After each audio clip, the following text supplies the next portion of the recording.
perkenalkan, nama saya Jovanka Veronic dari kelas 10 MIPA 1. Hari ini saya akan menjelaskan tentang keanekaragaman hayati. Yang pertama, pengertian dan jenis-jenis keanekaragaman hayati. Yang pertama, keanekaragaman gen. Keanekaragaman gen adalah keanekaragaman hidup individu dalam suatu jenis makhluk hidup. Contohnya, tanaman bunga mawar putih, bunga mawar merah, bunga mawar kuning memiliki perbedaan dari segi jenis warna. Yang dua, keanekaragaman jenis. Keanekaragaman jenis yang dapat dijumpai di sekitar kita, khususnya objek yang berbeda. Contohnya keanekaragaman kucing. Kucing kan ada banyak, kayak kucing Anggora, kucing Persia, kucing kampung, gitu-gitu. Mereka tuh tetap kucing, cuman mereka dibagi beberapa jenis. Yang ketiga, keanekaragaman ekosistem. Bagaimana keanekaragaman ekosistem itu terjadi? Keanekaragaman tingkat ekosistem terjadi akibat adanya perbedaan letak geografi.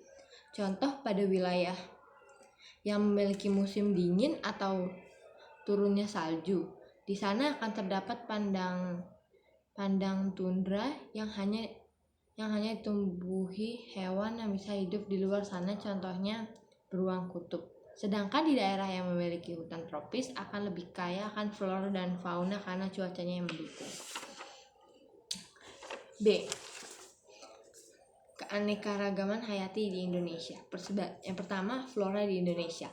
Flora di Indonesia tercakup dalam kawasan Malaysiana yang terdiri atas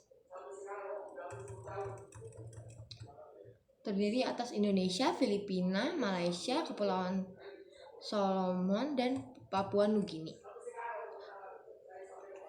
Persebaran flora di Indonesia tidak merata.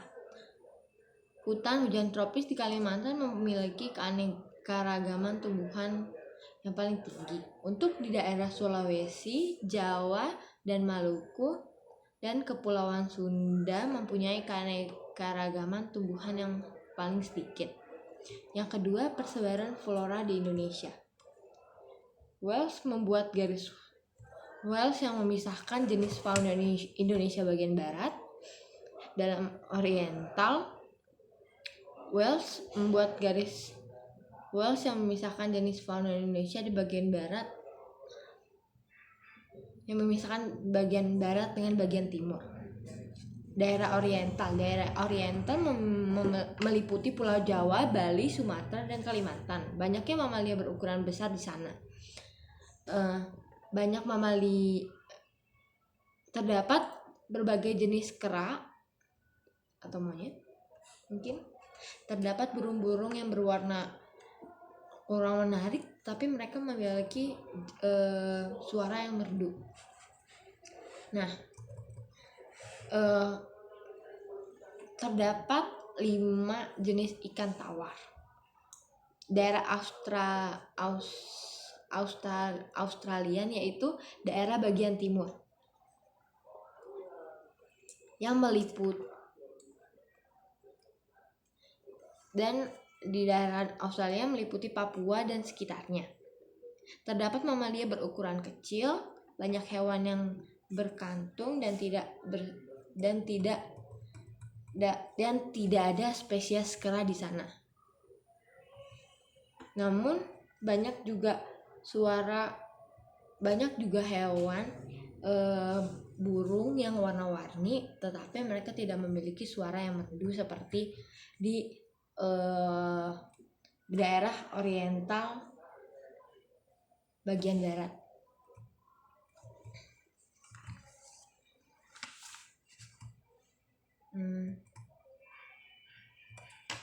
Contoh-contoh hewan yang ada di daerah oriental adalah orangutan, harimau Sumatera, dan jalak Bali. Daerah Australian adalah contoh hewannya cendrawasih, kuskus, dan kanguru pohon. Yang ketiga, daerah peralihan. Daerah peralihan meliputi daerah Sulawesi dan Kepulauan Nusa Tenggara. Terdiri atas hewan-hewan endemik, yaitu hewan yang hanya ada satu di pulau tersebut. Contohnya Pulau Komodo dan di Komodo, Rangkong, Singapura, Maleo, dan Anoa. Manfaat nilai keanekaragaman hayati. Yang pertama sebagai sumber plasma nutfah, yang kedua sebagai sumber pangan, sandang, dan papan dan juga kesehatan. Yang ketiga mempertahankan keberlanjutan ekosistem. Yang keempat sebagai lahan penelitian dan pengembangan ilmu pengetahuan. Yang kelima sebagai sumber pendapatan atau devisa. Yang kelima sebagai tempat rekreasi atau liburan. Aktivitas manusia mempengaruhi keanekaragaman hayati. Aktivitas manusia yang menurunkan keanekaragaman hayati. Yang pertama merusak habitat. Yang kedua penggunaan bahan kimia secara berlebihan. Yang ketiga adanya pertanian monokultur. Yang keempat pencemaran lingkungan dari limbah pabrik atau rumah tangga. Nah, ada juga aktivitas yang dapat meningkatkan keanekaragaman hayati. Yang pertama A. Pemulihan, reboisasi atau penghijauan, pembuatan taman kota, pelestarian plasma nutfah secara in situ dan ex situ, penerbangan pohon di hutan dilakukan dengan menerapkan sistem tebang pilih dan ditanam kembali. Jadi tuh kalau pohon-pohon yang udah jelek ditebang, tapi ditanam kembali biar bagus Indonesia gitu. Dan hutan-hutannya tidak mati. Upaya pelestarian keanekaragaman hayati. Yang pertama melakukan pelestarian keanekaragaman hayati yaitu secara in situ maupun ex situ. Pelestarian in situ yaitu pelestarian makhluk hidup dalam habitat aslinya.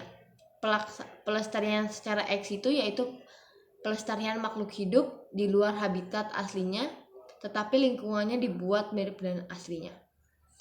Yang B. Memanfaatkan keanekaragaman hayati dengan menerapkan prinsip-prinsip berikut. Yang pertama, prinsip daya toleransi, in pitimum, prinsip kehabitatan, dan faktor mengontrol. Nah, C. Klarifikasi keanekaragaman hayati. Ada perkembangan sistem klarifikasi dan pemberian nama ilmiah. Perkembangan sistem klarifikasi. A. Klasifikasi sistem artifisial atau buatan. Sistem yang menggunakan struktur morfologi, anatomi maupun fisiologi, terutama alat reproduksi dan habitatnya, sebagai dasar pengklasifikasian. Klasifikasi sistem alami, klasifikasi sistem dalam menggunakan dasar persamaan dan perbedaan morfologi, bentuk luar tubuh secara alami atau wajar.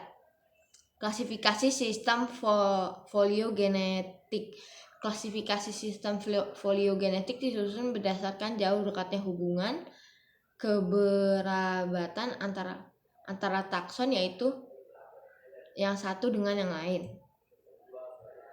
Pemberian nama ilmiah, nama spesies, nama marga, nama jenis atau nama spesies, nama marga atau genus, nama suku atau filmia. Sekian dari saya, terima kasih.